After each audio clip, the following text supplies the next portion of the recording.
This was way bigger than what I had ever experienced, you know? People would perceive me as someone who's happy, who's joking, but actually in parallel, I was absolutely shattered. I was like, I need to make a change. Quand j'étais petit, je voulais voir le monde, exaucer mes rêves, profiter de chaque seconde. Je voulais sortir de mon putain de tiers-monde, mais je savais pas que le monde il est immonde. Let's go. Okay.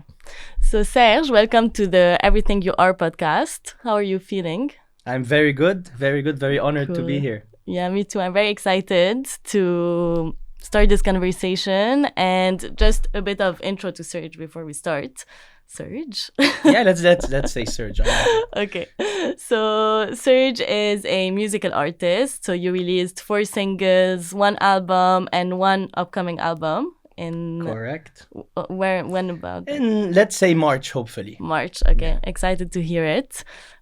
You also performed at the Baalbek Festival in 2021 and represented Lebanon in the Francophone Games in the singing category in 2023. True.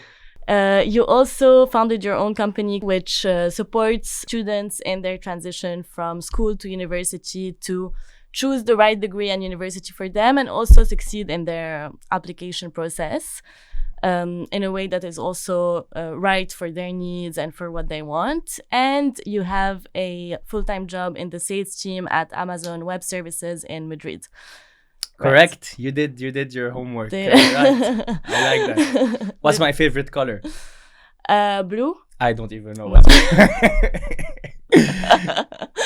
Thanks for that, Camille. Thank you.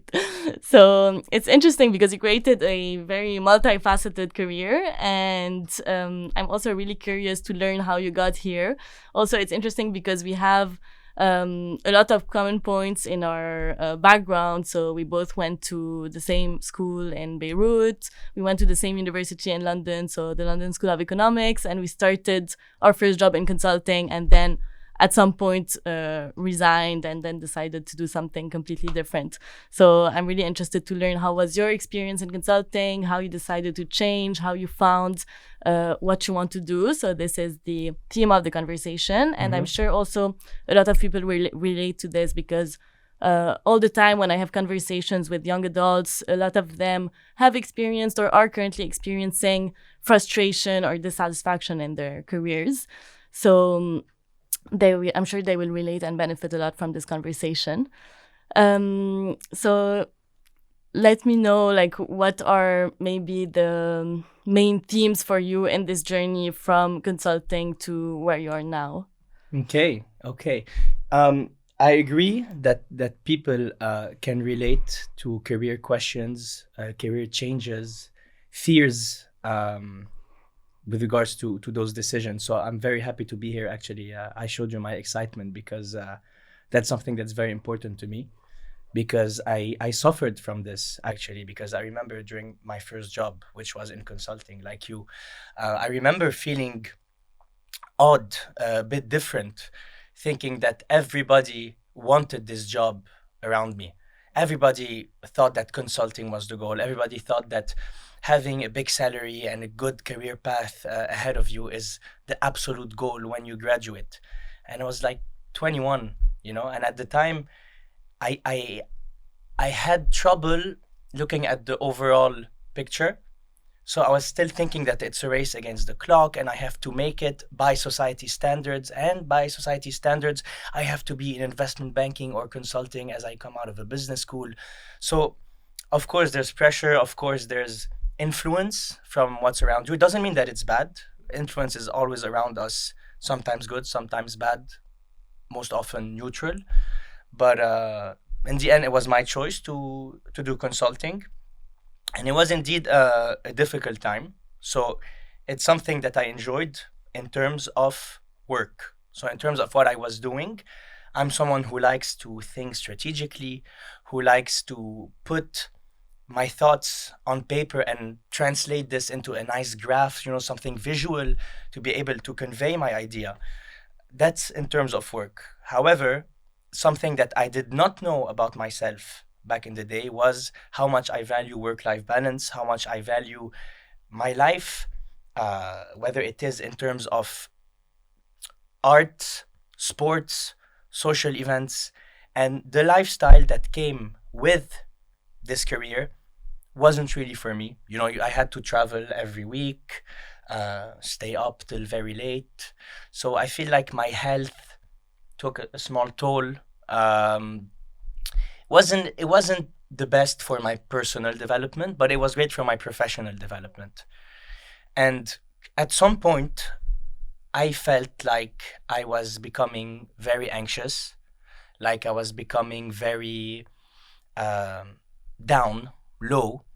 So my appreciation of life and what was around me was not the same. It was always stress. It was always around this job, around, okay, I have to perform so I can grow and I can continue going in that direction, which is, okay, I'm going to grow, go do an MBA and be sponsored for my MBA so that they can pay it for me, and then I'll come back a couple of years and then I'll go to private equity or whatever. And this was the goal of so many people, and I thought it was mine. And then I was starting to feel, but wait, this is not me. This is just me doing what the average smart person in society would want to do, you know? But it's not me. So I asked myself a lot of questions, lots of anxiety, lots of, difficult times. And I think that even clinically speaking, back at the day, I started being depressed, and anxious, and also OCD. So I was obsessed. And when, often people think that OCD is like, oh, when you want everything to be tidy. No, OCD is when you actually obsess over specific thoughts, or you have patterns in your head. So let's say, for example, that today I'm thinking of a problem. I'm like, I didn't deliver well on this project. Okay, it's done. Someone with OCD will spend 2 days just thinking about that, and it's actually taxing on you. It's very difficult. And those three, I think, they feed on each other and they grow. So I had these mental health issues, and at the same time, I felt that I wasn't really at my place and that I had to make a change because I couldn't breathe anymore, technically. I was like, this is too much. And I was desperately looking for an exit. Now, my issue back in the day, and that's why I'm very happy to talk about it, my issue back in the day was also perception, how people would perceive me. The way I grew up, when I was at school, I was one of the top 1, 2, 3 people in the whole class. So always the great results, great expectations for Serge. At LSE, I was also among the top ones, always working hard, working very long hours, not because I'm smarter than anyone. It's I worked very hard for this. And there's some sort of bias. It's like, okay, I did all of this. It means that I have to continue in that way because, okay, I worked hard. This is what I am. This is how people see me. I am the guy who's good professionally and who's going to do a good corporate career. And I was like, wait, my whole identity will crumble if I quit now. What will people say? Who am I then? If I'm not Serge, the guy who's smart and who does good in his job and is ahead of his time. So this was the real question, the real issue. But then it was way too much. So I was so torn. I was so pressured by the need to quit my job that in spite of that, I decided to leave.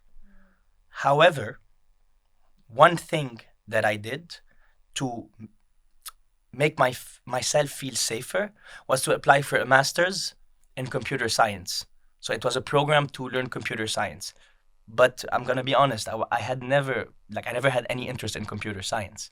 But it was a prestigious master's at Imperial College in London. After this, I would be considered a computer engineer after just 1 year. So I applied, I got in. And then when I quit, I was like, yeah, but no, I did 1 year in consulting. Now I really want to learn computing science. And I was starting to lie to myself, saying like, no, that's because I want to learn tech, and tech is getting more and more important. Even when I talk about it with my parents, yeah, it's tech. So I was convincing myself and convincing people around me. But deep down, I knew it was just an escape, but a very expensive one because it's a tuition to, thank God that consulting is good money. So I applied to this master's, and that's how actually I quit after 1 year in consulting. And what I realized is that we overanalyze and we give way too much importance to how people react because people don't care. That's what taught me in life that at the end of the day, if what you do doesn't affect someone directly, they won't budge. They don't care. They won't do anything. So I had a few nice, well done for having the courage to do it. That was really nice as supporting words. Some people were like, "What are you doing? Consulting, you have to do 2 or 3 years. You haven't seen anything from it. Wow, that's so wrong what you're doing." And that's fine. You'll always have people, when it's a choice that's a bit controversial or a big one, you'll always have people questioning it. You cannot have everybody always on your side. So that's fine. And I didn't really care, because I was so relieved of leaving. I was like, damn, like, that was it. I thought that it was, Serge quit consulting. It's going to be on the news. Nah, I left. Okay, man, live your life, And no one cared about me. And this was some sort of liberation for the rest of my life, realizing that, this whole societal pressure that I put on myself, actually, it doesn't exist. I'll just do my life. And that's why today I live my life in a way that's more suited to what I want, not really caring so much about what society expects from me. Yeah. Thank you for this. I feel like also this is something that I think everyone also has, that you think a lot about what other people are going to think, because we are always us. So we are always thinking, and we know everything that we're doing. So we think other people are also seeing it. And then we realize that actually, like, it's not that important. And I can also relate a lot to the fact that how you said that you were in the path that was like perfect, you did everything right, and everyone around you is like, okay, nice, that's good, congratulations. But then there is a contrast between how you feel and how other people perceive the way you should feel. So you can feel a bit also like, what's wrong? Why am I not being happy, or why am I not feeling fulfilled? Did you feel this? So did you feel this since the day you started, or did it arrive at some point? And was it the first time that you have, like you said, like issues with your mental health, or did you also have that?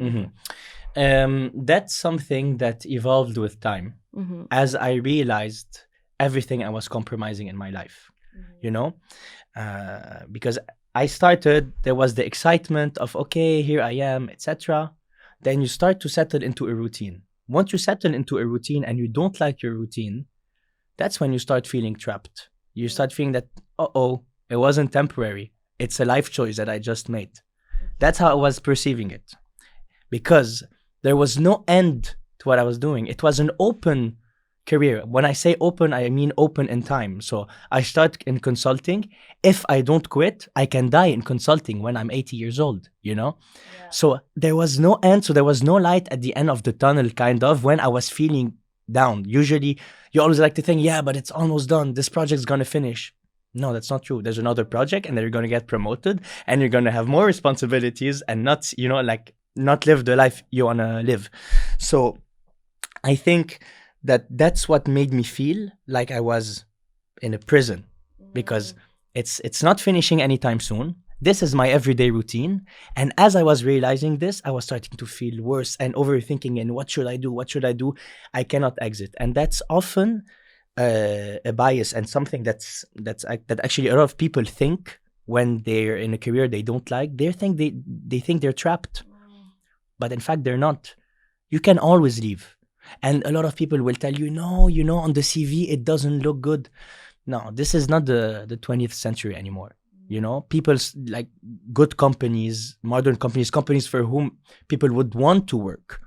They value this. They value when someone realizes that this is not for them and they move on and they try something new. They value time off to discover a certain interest. They value these things.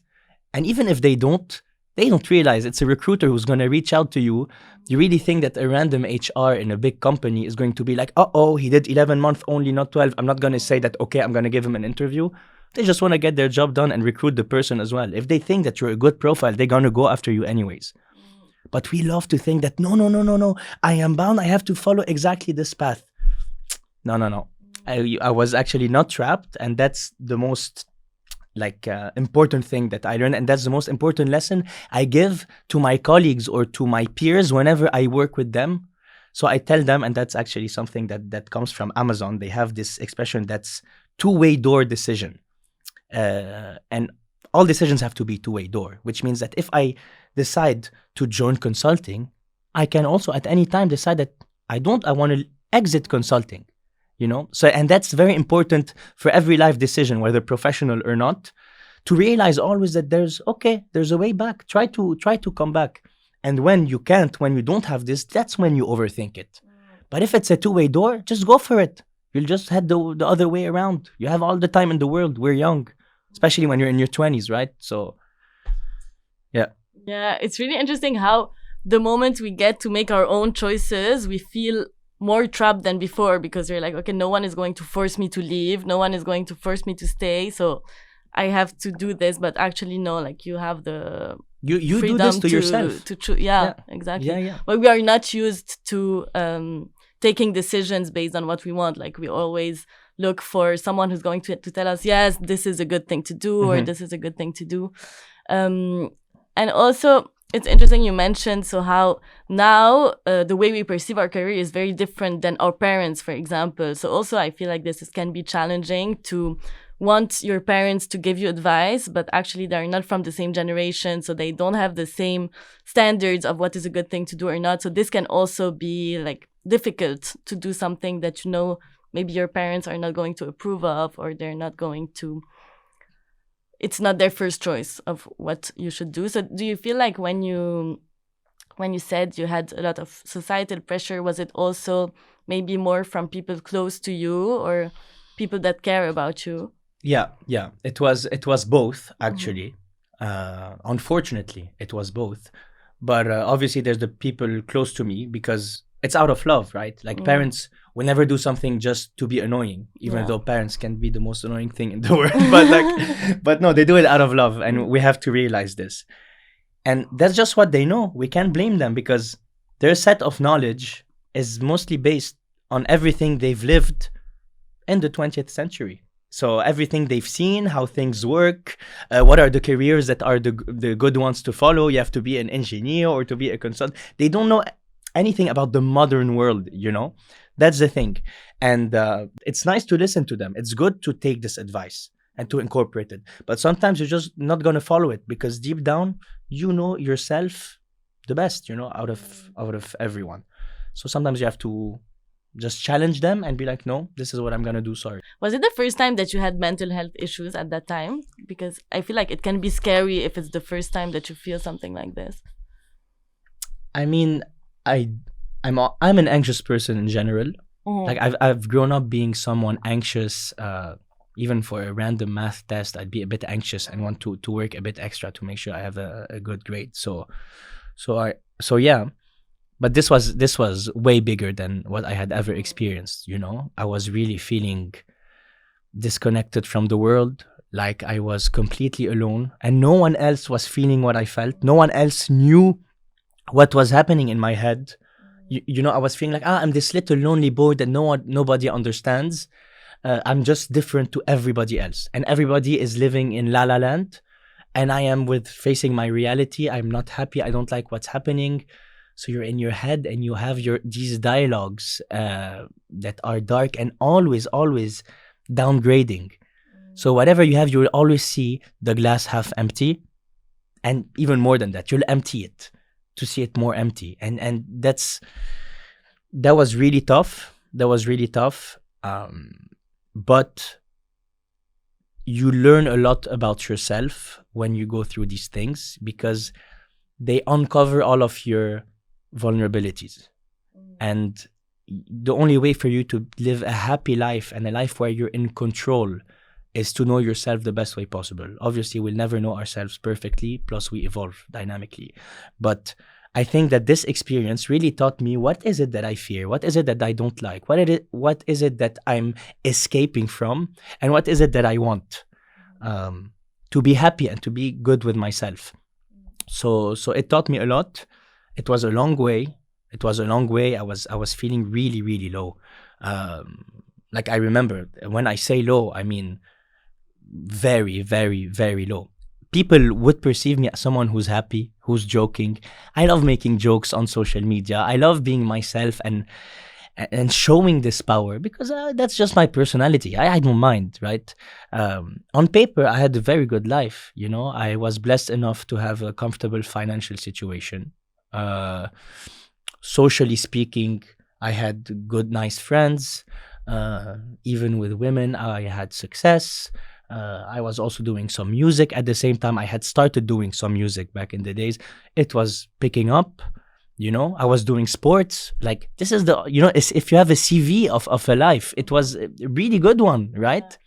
So people would never imagine that I had problems, but actually in parallel, I was absolutely shattered, horrible. And I remember one day I was living in London, in Chelsea, in the Chelsea neighborhood, and I was living next to a bridge called the Battersea Bridge, and I went for a walk one day, really low. I needed to breathe, so I went for a walk along the bridge, and at some point I see like a little set of stairs that go towards the river, and I go and I sit there. There's the river right in front of me, and I can see the bridge. And I started thinking about my life so deeply that day, that moment. No, it was like 9:30 p.m. or something, and I was like, you know what? It makes no sense. I'm gonna suffer my whole life if I continue thinking that way. I'm not doing well. I'm not happy. I don't like myself, and there's nowhere where I need to go. There's so much suffering in my everyday life that maybe it's smarter for me to end it instead of try to continue fighting to make it better. Maybe ending is just easier, and that's it. Why continue doing this to yourself? And I was looking at the bridge, and I was like, hey, you know what? That could be an idea. If I jump from the bridge, that's quite quick, And I was like, damn, okay, this is getting intense, but this is real. And I was really self-aware. I was like, maybe I need to do something. I even Googled Samaritans on my phone. I was like, maybe I should talk to someone. I was talking to some psychologists here and there, but never in a very serious way or in a way where I found someone that connected. So I was like, maybe I'm going to call the Samaritans. Then I opened my phone on Google, and I'm like, wait. It's as if I woke up from this dream. I was like, wait, what is happening? No. Like, get up. I got up. I was like, I need to make a change. I've been trying to lead things my own way. It's not working. Try something else. The day after, I started messaging around, asking for different psychologist numbers to find someone that is good, and decided to make really healthy changes in my life to positively try to get better. I spoke to that psychologist, and I decided that for once, I'm gonna leave my happiness in your hands for a while, because I tried to manage everything myself, but I'm not in a state to do that because I'm not good. You know better. You see people who are not doing well. You tell me what to do. And I challenged myself to do what she told me to do. And I started doing so. And she told me to go see a psychiatrist at the same time to support with some medicine as well. I did so. And give it a few months, started getting better and better and better and better and better. And since I'd say 2019, summer 2019 till today, I'm a happy person. I'm a happy person, and I'm like, okay, I was under the water. Now I'm breathing, and I realized everything that happened. And I'm glad it happened in some way, because I learned a lot, and it built empathy in me, which is that I like people more and I understand people more, because I'm like, people couldn't perceive everything I was going through. So it's going to be the other way around as well. So yeah, that's the story of my mental health. Thank you very much for sharing this. And at the time, did you know what you were feeling or why you were feeling it? Or was it just like, I feel bad, but I don't know why, but I just feel bad? I was feeling really bad, but at the same time, it was kind of easy to track where it was coming from. And I think that it came from the lack of control. When I say lack of control, it's that I had everything under control my whole life. At school, you know that you're going to go to the following year, and then the following year, etc., etc. You know what career goals you're going towards. At that time, I was like, okay, what do I do after the masters? Do I sing full time? Do I make a startup? Do I go back into consulting? Do I do nothing and I become a failure? Do I continue suffering and just this is my life, just being an employee, working a 9 to 9, even a 9 to 5, doing something I don't like, and that's it? This is life? I thought life was way cooler than that. So a lot of realizations of my expectations of what would come from the future. And I didn't have control because I didn't know where I was going. And at that time, I didn't embrace the uncertainty. It's difficult to embrace it. It's a beautiful thing to not know and to not have, this whole thing set out. But at the moment when you're in that position, it's horrible. You need someone to tell you, hey, you're in a good position. Today you can do whatever you want after, And at the time, I think this is what exacerbated everything. Okay, so it's a mix of like disillusionment, like expecting something, getting something else, lack of not knowing what you want, and also pressure, like I have to do something good or be successful, etc. Okay, so you felt this way. The story that you told us with the bridge and the next day the psychologist, was this when you were doing your master's? Okay, and then so seeing the psychologist helped you to make the decision of the gap year. Okay. Exactly. Now, seeing the psychologist was actually helping me think clearer. Because when seeing the psychologist, I started understanding myself and thinking normally, not just thinking as if panic mode all the time. I was just, okay, this is how things are. What do I want? What do I want is to take the time to know what I want. Yeah, okay.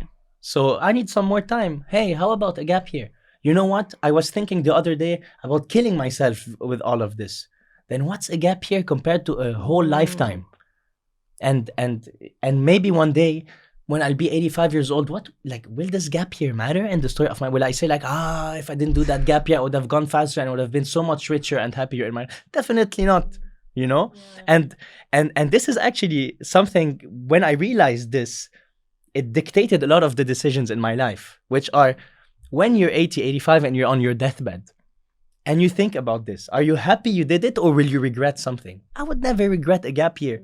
There's only if you have the money to sustain yourself during that gap year, it's great because you'd explore so much, So you started seeing a psychologist, you took a gap year. Can you tell me about that? Like, what did you do during your gap year? How did you evolve? How did you get out of this bad state that you were in? I think that the gap year, before it started, it was getting warmed up. It was being prepared step by step when I actually left my job in consulting. So it was summer of 2018. My gap year started summer of 2019 after the master's. So summer of 2018, when I quit my job, I had started making realizations. One very important one is that I have to do things that I enjoy. I need to live for myself, not for other people. And this is crucial. And I was like, hey, if today there was no constraint in terms of money, in terms of careers, or in terms of people's expectations of you, what would you do? How would you spend your day? The first thing that came to mind was like, I'd learn music instruments and how to sing. That was the first thing that came. Why? Because I always wrote poetry when I was younger. I loved writing in French. I wrote songs kind of when I was younger, but I couldn't sing. I didn't have I could play some saxophone from before, but it was just because I always had music in me. But guitar, piano, and singing were something that I needed. I really wanted it. And I was like, wait, the answer came really fast. That's something that I would want to do. So the first thing I did after I quit, the following week, I started my lessons of guitar, piano, and singing. And I did this in parallel to starting the master's. And in spite of this, I was still having this trouble, mental health troubles, right? It's not out of nowhere, I found music and everything is good and the story is great. Not at all. I started music, I experimented, I learned a little bit, still was going through all of this stuff. But then my gap year started. I had kind of upped my level in music in that time in parallel to my master's. And I was like, you know what? I'm going to do a lot of music. And I'm going to use my discipline and my love for hard work and channel everything towards music. So I would wake up, I would stay at home. I had a small studio and I would make every day a schedule from 9 till 6, everything I'm going to do to get better at music. And I set myself a goal, which is to release an album at the end of that year. So from 9 to 6, I had, kind of this board when I wrote 9 to 10, music theory. I had the courses online, for example. 10 to 11, practice song on guitar. 11 to 12, singing exercise. 12 to 3, write a song today. It was this kind of thing where I was my own university.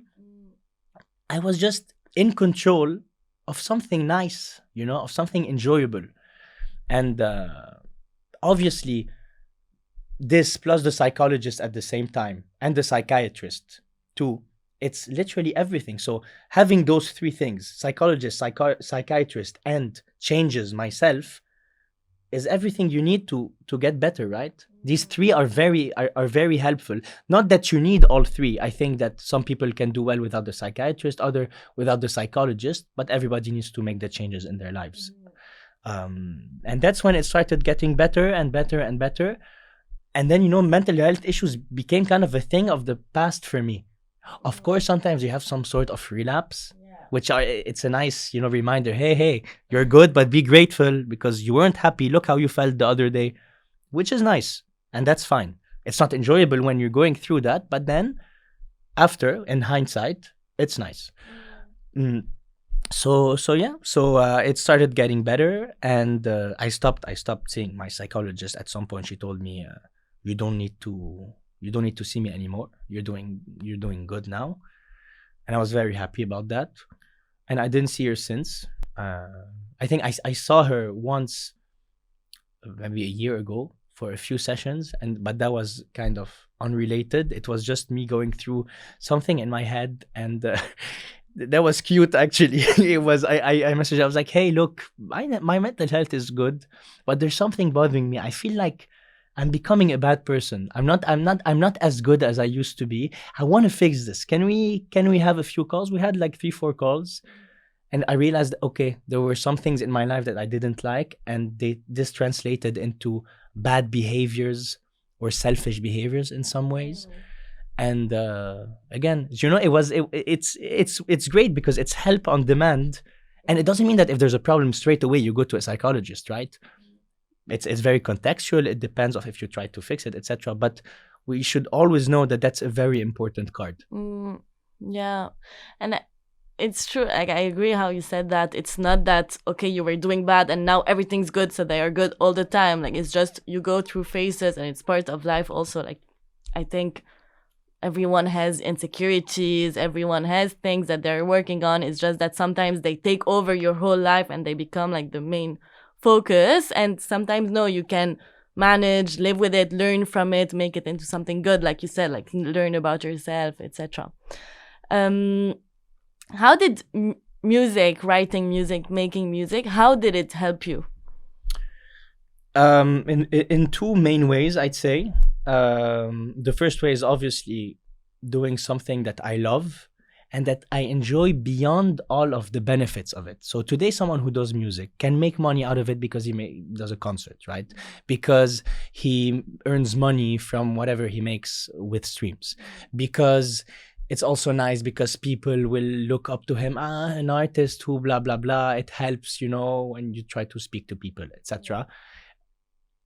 If you remove all of these and you keep just the artistic side of sitting in a room and making music, it makes me happy.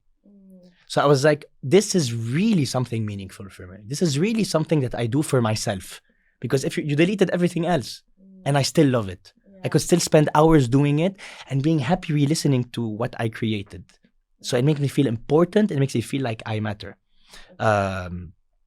Number 3, music for me is my way of channeling my vulnerability. I had trouble back in the days showing that I can be weak sometimes, that I can be emotional, etc. Because this is just a society in which I grew up, which is I have to be the alpha male of the match and the best, and everything is okay, and I'm in control, and all is good. Then I realized that this shouldn't be the case at all, and no one should care. And I think that music is my number 1 channel to really transmit my emotions, even if they're very fragile, even if they're weak. Even if how to say, like even a heartbreak, even something personal, it makes me happy to share it. Some people like to journal, for example. Some people, that's why people have diaries. That's why for me, it's through my music and my lyrics. So it really helps me take all of this out. And I think number 3, because that's something I didn't mention, and it's probably the most important actually. Why do I like music? It's because it gives me, and now I'm going to get a little bit philosophical, but it gives me a fake sense of meaning. When I say a fake sense of meaning, and this is, by the way, just my perspective, it's not a universal truth, but my perspective on life has evolved with time, which is, it doesn't matter. It has no point. It's just life. And I was suffering back in the days when I thought that I had to live life to the fullest and always do everything. And no, because you have one life. No. You live. One day you'll die. That's it. And then you disappear and you're just one little tiny dot in terms of time and in terms of space. Because in terms of space, we know how the universe is infinite, but especially in terms of time. Do you have any idea about the details of how people lived 3,000 years ago? You don't. Do you? You have no idea. Maybe a couple of names from history books, but that's the maximum you'll get, right? So no one cares. And 3,000 years is nothing. We've been around for millions of years. Yeah. So nothing matters and nothing I do matters. And this thought is liberating. It's liberating because there are no really bad consequences to what you do.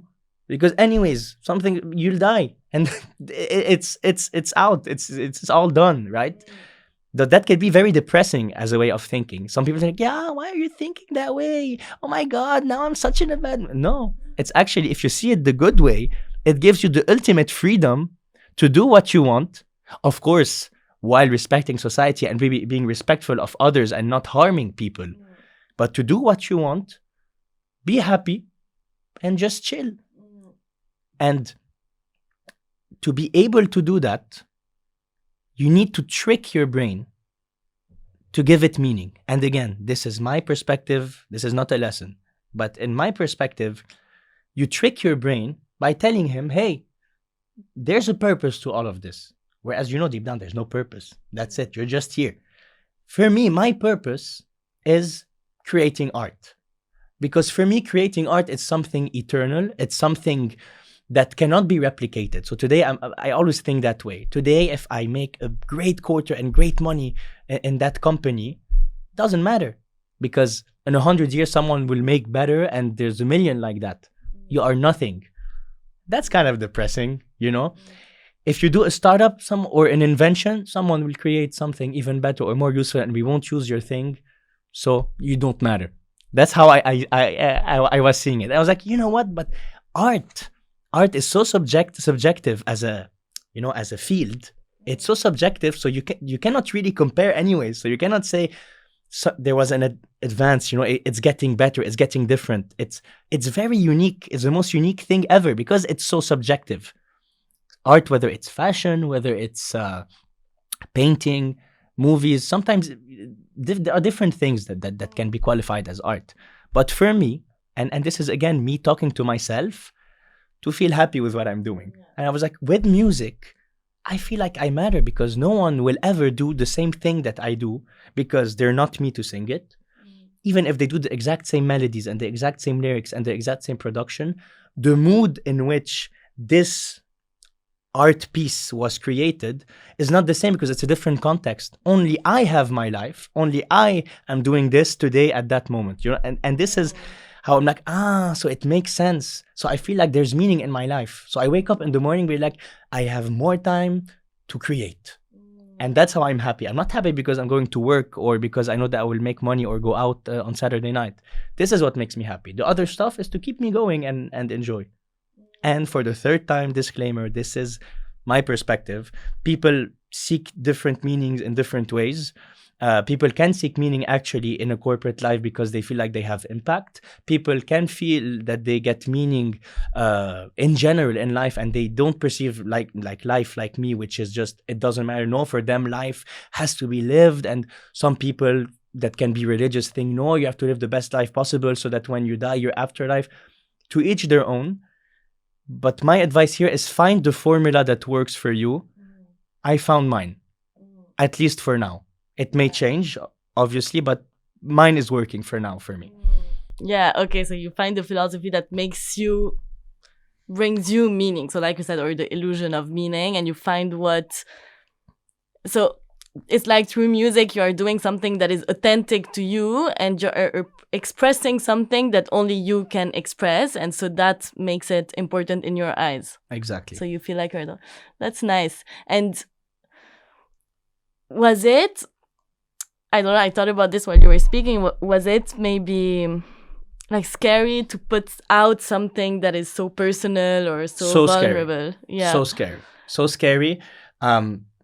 And I think that's one of the biggest steps for someone who wants to get into a career where you have to put yourself in front of people.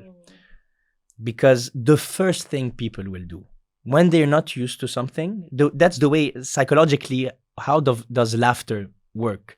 When you see something that you don't expect. Hey, Serge started doing, he's singing, what? He's singing on camera?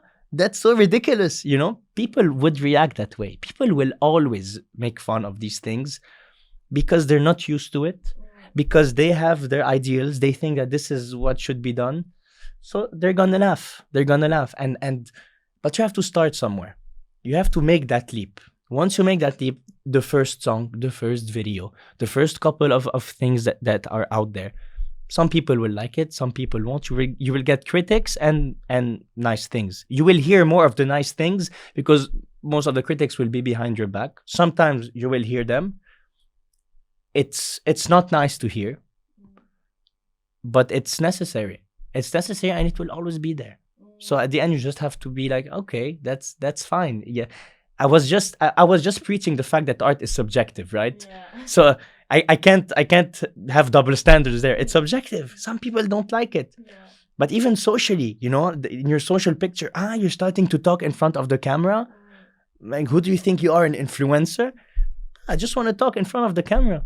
What that's fine. Yeah. That's fine. And initially, you know, there's always this stress before posting. Yeah. Before putting this out there. Then you start seeing the good reactions. So you're always in that gray zone. You're in that gray zone maybe for the first few months, I would say. That's how I saw it. But then eventually you do it so much that it just becomes established that, yeah, you're the dude that does that. And because it's you and you've done it so much, it's normal. People get used to it because so you're not worried at all. So now when I publish something, I never think like I'm doing music in front of people, in front of the camera. No, this is so normal. Okay. Like, this is what my page is about, right? Like, this is that's how it is. And it shows you that people adapt and people will get used to you. It's just that they're not, there's this shock of, okay, that's different.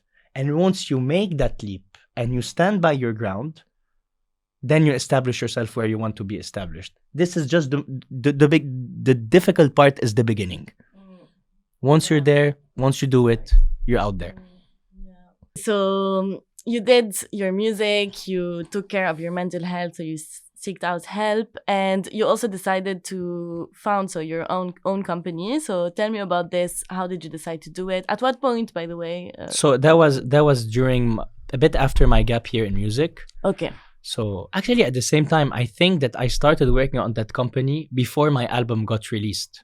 Okay. That's because the mother of a friend knew that I was good at essay writing and everything, and I like to help people in terms of mentorship.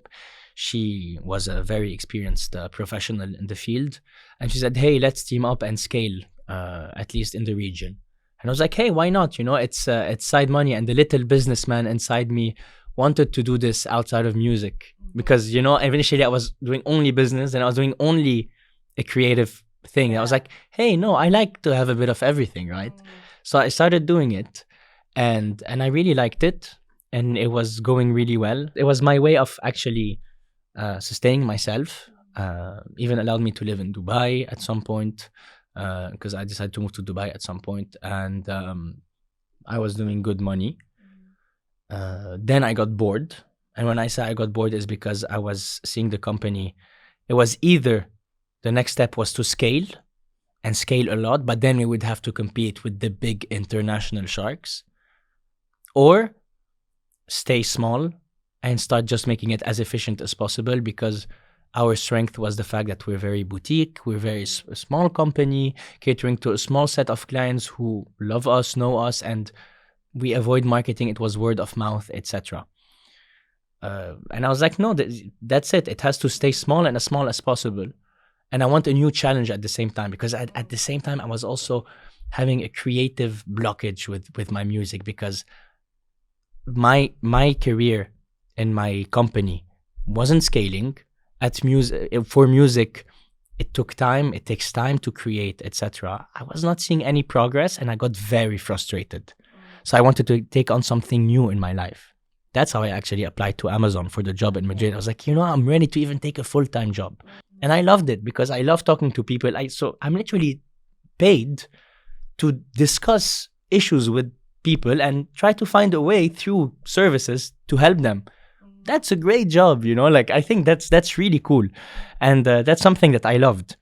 So that's what you're doing now. So you have very different things that you're doing, but that are also complementary in ways, I guess. Yeah, this is what I'm doing, but it's not. I didn't do this out of pure, like a calculation. Is that I'm trying to do. So just turns out that my life happened to be that my different choices, wrong or good, got me to where I am today, and this is how my life is organized today. It's not perfect, but at least there's one thing I appreciate, is that it gives many layers to my life, so I don't get bored. And I'm realizing that this is really what I didn't like when I was a consultant, because it was my only thing, making PowerPoints and Excels. Today, if you tell me what is your usual day like, what is your life like, I'm like, man, today I was shooting a video 2 hours ago, shooting a video for one of my songs. Today I'm talking into a podcast about life and mentorship. Then I have to work half day for Amazon, make sure that I close a few things and that I help in admin, then get on a call with one of my students, and then go do sports, and then sleep to travel tomorrow. I'm like, man, this is a month in a day, like I love this. Yeah. I love this. And it's fun. Maybe some things are tiring, but even the tiring and saddening things, it adds flavor to life. And I think you should always choose life in general, living, trying, doing, different things. And also I feel like in your story we can see how at different points in your life, so now for example for you, doing many things is important and you like it, but also at some point doing less and just taking a break was what you needed. So it can also change. Absolutely. What's important is to always be self-aware, and to always observe yourself too. So like sometimes I like to think of my life where I'm a narrator who looks at what I'm doing, because it's always easier to help your friend than to help yourself. If I see you doing something wrong, it's very easy for me to tell you, hey, Camille, I think that you would be happier if you do that. We don't do this to ourselves. And it's important to do that. So I like to see myself, from a third person perspective. And I'd be like, okay, are you happy? Is what you're doing right? Okay, no. You look like you're good and you feel good and you're having fun. Come on, go live. Go for it. And this is it. And sometimes I really feel like I need a break. I remember like a couple of months ago, I burnt out for a few days. I remember I almost smashed my laptop, and I was like, I can't anymore. This is too much, because I chose to take on so much pressure and so many responsibilities. It's my choice, but I have to assume it. And I knew that I was burning out, took a few days off. I accepted that there were some failures in some of my projects because I couldn't keep up with the deadlines. And that's fine. I accepted these failures. I took this time off, and then I started again. It's okay. We all lose. You cannot be expected to always win. Otherwise, the people who always win are people that are unhappy because they never took the time to accept losses, So it's okay. And now I'm happy, and probably tomorrow I will also go nuts because today was so hectic.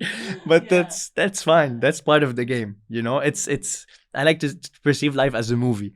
A good movie is one that is eventful with bad parts of stress, parts of extreme glory, parts, not just when everything's going chill. That's not a movie, right? Yeah. I want to be a Hollywood movie. This is it. So one last question. If you could go back to your like younger self, maybe when you were at university, and you could give one piece of advice or say one thing, what would that be? I'd say be yourself always. Because when you're yourself, it means that you are the master of your decisions. You know what you want, and you know what's best for you. And by being yourself, you're not living someone else's life, even though it's not a great life. It's your life. And I think that if on paper your life is not the best, but it's all of it was built by your own choices and you're convinced by what you did, then this is worth way more than any of the big bling bling that you could get just to please someone else. Yeah, I agree a lot. And it's funny that you said this advice because also I called this podcast Everything You Are, and it was inspired by a quote that says, you can't be anyone you want to be, but you can be everything you are. And I feel like this is, for me, also becoming an adult. It's like becoming who you really are and finding out what you really want to do, what kind of person you want to be. So yeah, I like this advice. I love that. Wasn't even on purpose, eh? For episode 1. This is going to be an amazing podcast. Starting strong. So thank you so much, Serge, for sharing so like authentically, vulnerably. I related to a lot of what you said. I'm sure that many people will also find value and relate. And yeah, so I'm excited for your next album. If people want to check you out, I will put the details in the caption so they know. Follow, like, subscribe, share, send to everyone, bookmark, Twitter, MSN, everything you can do.